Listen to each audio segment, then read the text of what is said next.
Good Thursday morning, everybody. Meteorologist Danielle Noyes here for the 1 Degree Outside Weather Network with your Noyes notes. Offshore storm, we've talked about it all week. Close enough for snow for some of us today. We'll look at the timeline and the accumulation map as well. Breezy Friday behind this system. Not much wind this weekend, though, which is great news for Saturday and Sunday for those that are going to be outside and enjoying some of this winter weather in the snow. Warmer next week, all relative too, right? So we've been in a cold stretch this week, below average temperatures. We're going to come back up to seasonable or even slightly above average temperatures through the middle part of the week before colder air returns after that. So plenty to keep an eye on here. For those that are on vacation this week, hope you're enjoying it. For the kiddos that are headed off to school this morning, feels like single digits.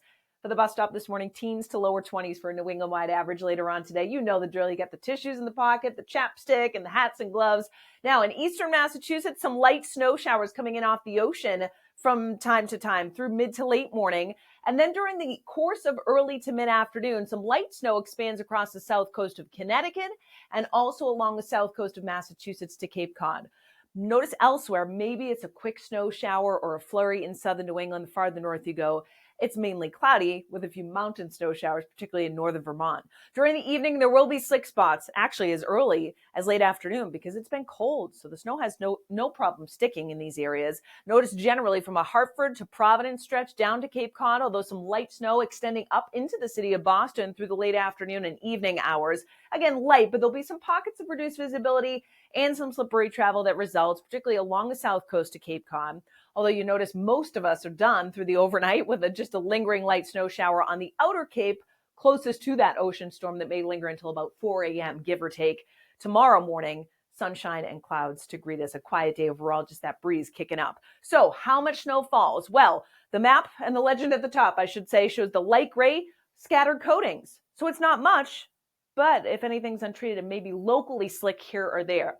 And notice it doesn't really matter where you go. Coatings in and around the Boston area, Worcester Hills, down through Connecticut. But if you zoom in a little bit and take a look at some of the finer details here, we are seeing some signs that the south coast of Rhode Island towards Narragansett Bay may have some locally higher amounts of 1 to 2 inches. And then also, when you get to the mid and outer Cape, you see those blues line up to about 2 to 3 when you get from Wellfleet to Truro back down to Orleans and Chatham. And Nantucket included in that too, where you may see 2 or 3 inches. For the rest of the Cape, it's generally a coating to perhaps as much as an inch.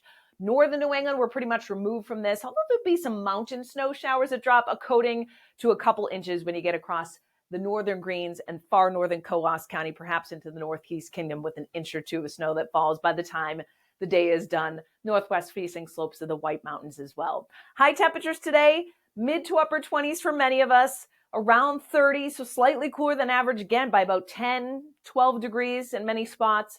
There will be a breeze, generally less than 20 miles per hour, but it does make it feel colder. Teens well inland to around 20 for the rest of us.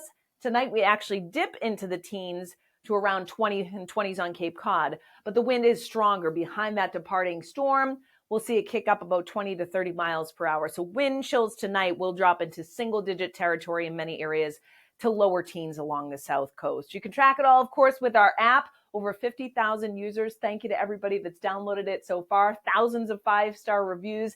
Give it a try. Let us know what you think. It's free in the App Store and Google Play. Our videos show up right at the top. We got the interactive radar, sponsored by CrackX, and the Send to Us tab. Don't forget about that as well. If you take any pictures out and about over the next several days, you can always just send them to us via email as well. Reports@onedegreeoutside.com. We'll have more on tomorrow and take you out through the start of next week and insights coming out in a little bit.